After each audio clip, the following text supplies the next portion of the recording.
Assalamualaikum warahmatullahi wabarakatuh. Perkenalkan, nama saya Jenny Najwa Nabila Degan, akhiran NIM 49 kelas 5A Akuntansi. Sebelumnya saya ingin mengucapkan terima kasih kepada Bapak Masrul Huda SE, MSI, selaku dosen pengampu mata kuliah Sistem Pengendalian Manajemen, yang telah memberikan kesempatan untuk saya mempresentasikan materi hasil resum video terkait Sistem Pengendalian Manajemen di PT KAI. Dari keselamatan penumpang hingga inovasi toilet ramah lingkungan. Berikut ini adalah video yang berjudul Rahasia di Balik Tertibnya KRL Masa Kini Ada Tangan Dingin Jonan, yang saya gunakan sebagai sumber referensi. Video ini menjadi bahan analisis sekaligus dasar bagi saya dalam menyusun kesimpulan mengenai penerapan sistem pengendalian manajemen, khususnya dalam konteks kebijakan keselamatan dan kenyamanan penumpang KRL. Masalah utama yang dihadapinya ada dua, yaitu masalah keselamatan dan masalah kenyamanan. Masalah keselamatan penumpang KRL merupakan tantangan besar yang tidak dapat diatasi hanya dengan instruksi atau peraturan semata. Dan masalah kenyamanan juga menjadi salah satu penyebab utama penumpang memilih naik di atap kereta, terutama pada masa ketika kereta belum dilengkapi pendingin udara, AC. Kondisi gerbong yang panas dan sesak pada jam sibuk membuat sebagian penumpang merasa lebih nyaman berada di luar meskipun dengan risiko yang sangat berbahaya. Risiko yang dimaksud adalah risiko keselamatan penumpang karena diketahui bahwa listrik di jalur KRL jauh lebih berbahaya dibanding listrik rumah tangga. Selanjutnya, solusi dengan kebijakan yang diterapkannya ada dua. Yang pertama, yaitu penggantian seluruh armada menjadi single service dengan fasilitas AC. Artinya semua kereta KRL diganti dan diseragamkan, single service, sehingga hanya ada satu jenis layanan, yaitu kereta dengan fasilitas AC. Jadi, tidak ada lagi kereta campuran antara yang ber-AC dan tidak ber-AC. Lalu, yang kedua, yaitu penghapusan layanan kereta ekspres. Artinya layanan kereta ekspres, kereta yang hanya berhenti di stasiun tertentu dan lebih cepat sampai, telah dihentikan. Semua KRL kemudian menjadi layanan komuter lain reguler yang berhenti di setiap stasiun, tapi sudah lebih nyaman karena semua kereta pakai AC. Dampak dari kebijakan tersebut terlihat dari adanya peningkatan kenyamanan. Penumpang tidak lagi memiliki alasan untuk mengambil risiko dengan naik ke atap kereta. Akan tetapi, kebijakan ini juga menimbulkan konsekuensi berupa kenaikan harga tiket yang cukup signifikan, misalnya dari Rp2.000 menjadi Rp5.000.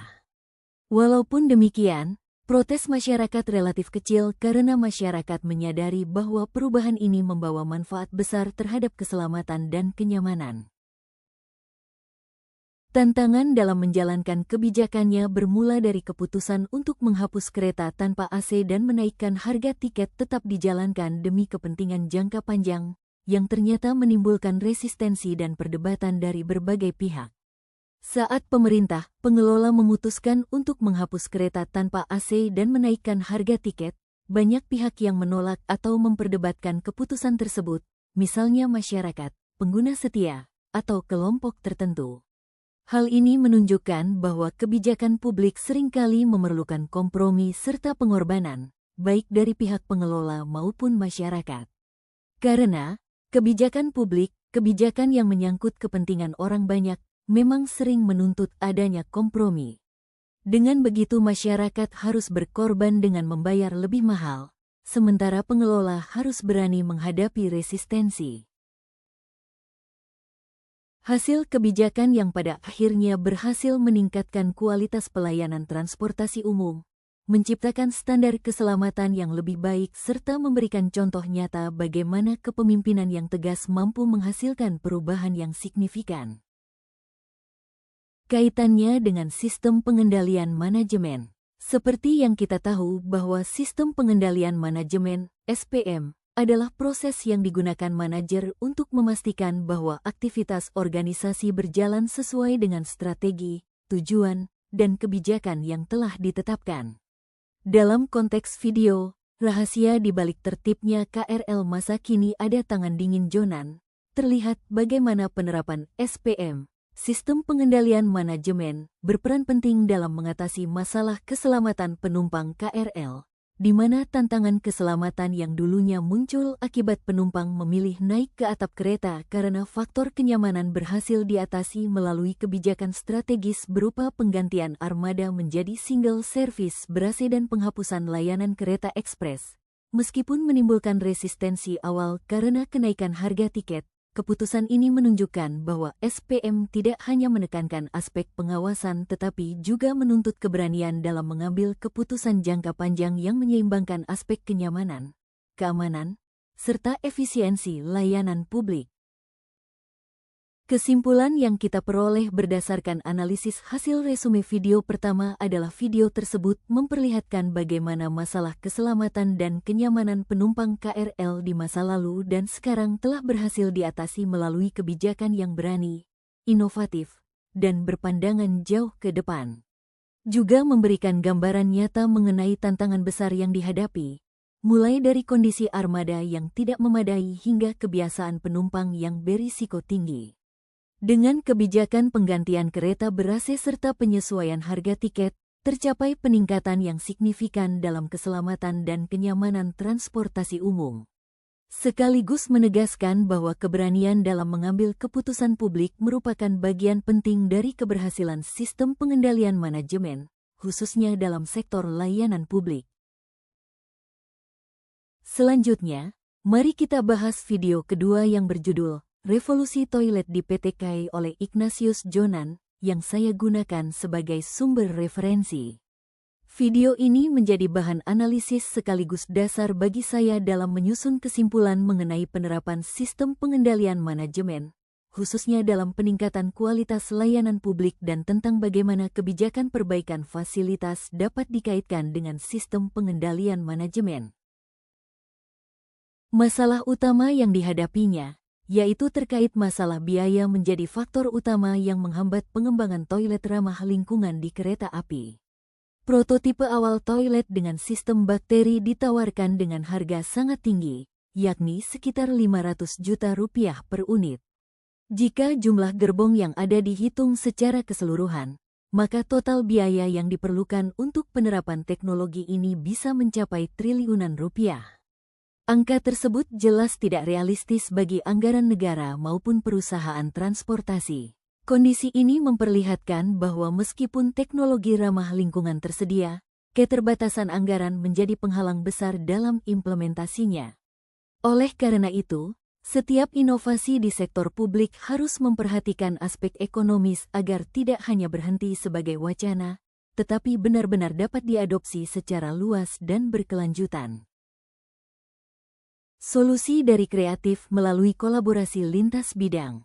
Ignatius Jonan bersama stafnya, Rono Pradipto, yang bukan berasal dari latar belakang teknik melainkan hukum, justru berhasil mendorong riset internal dan menemukan alternatif toilet ramah lingkungan dengan biaya jauh lebih murah, yakni hanya sekitar 12 juta rupiah per unit. Keberhasilan menemukan solusi ini membuktikan bahwa inovasi tidak selalu bergantung pada teknologi canggih yang mahal, melainkan dapat lahir dari pemikiran kreatif, kerjasama tim, dan keberanian untuk mencoba pendekatan berbeda. Produk yang dihasilkan juga tidak hanya ramah lingkungan, tetapi juga praktis, ekonomis, serta memungkinkan untuk diterapkan secara massal dalam waktu relatif singkat. Sehingga, hal ini menegaskan bahwa solusi efektif seringkali muncul dari perpaduan ide dan kolaborasi lintas bidang. Solusi dari transformasi melalui kepemimpinan visioner. Pentingnya memiliki jiwa kepemimpinan visioner dan keberanian dalam mengambil keputusan strategis dengan tidak pasif menerima keterbatasan biaya, melainkan berani mendorong pencarian solusi alternatif melalui riset internal yang realistis. Sikap proaktif ditunjukkan dengan mendukung eksperimen dan mengarahkan tim untuk menghasilkan inovasi yang sesuai kebutuhan masyarakat. Langkah ini membuktikan bahwa kepemimpinan yang mampu memotivasi, memberikan dukungan, serta berani mengambil inisiatif dapat menghasilkan terobosan nyata meskipun menghadapi kendala birokrasi maupun keterbatasan anggaran.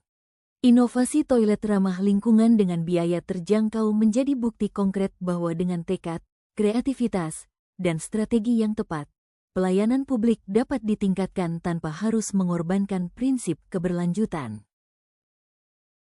Kaitannya dengan sistem pengendalian manajemen. Sistem pengendalian manajemen, SPM, merupakan mekanisme yang digunakan organisasi untuk mengarahkan, mengendalikan, dan mengevaluasi aktivitas agar tetap selaras dengan tujuan yang telah ditetapkan. Dalam konteks video, revolusi toilet di PT KAI oleh Ignatius Jonan, penerapan SPM tampak jelas ketika perusahaan menghadapi kendala biaya dalam pengembangan toilet ramah lingkungan.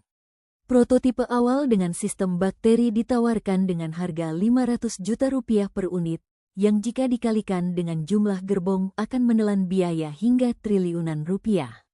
Angka tersebut tidak realistis bagi anggaran negara maupun perusahaan transportasi.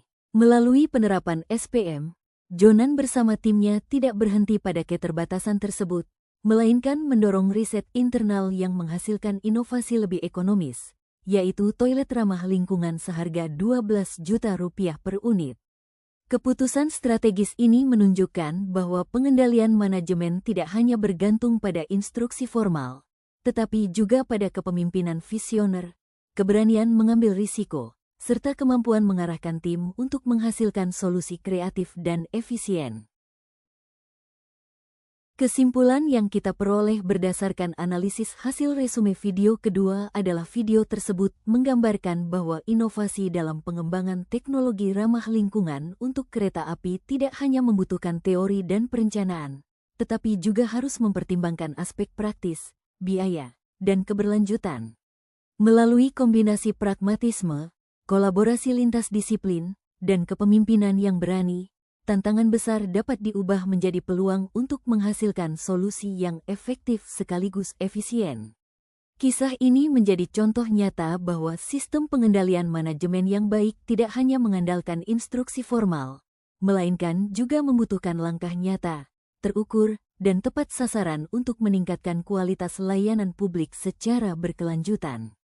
Dengan demikian, keberhasilan pengendalian manajemen dapat tercapai jika inovasi teknologi dijalankan sejalan dengan kebutuhan, kemampuan, serta kepentingan masyarakat luas. Demikianlah hasil pemaparan yang dapat saya sampaikan. Dari analisis kedua video yang telah dibahas, kita dapat melihat bagaimana penerapan sistem pengendalian manajemen berperan penting dalam meningkatkan keselamatan dan kenyamanan penumpang sekaligus kualitas pelayanan publik. Semoga penjelasan ini dapat memberikan pemahaman yang lebih jelas terhadap teman-teman semuanya. Kurang lebihnya mohon maaf. Terima kasih atas perhatian dan waktunya. Wassalamualaikum warahmatullahi wabarakatuh.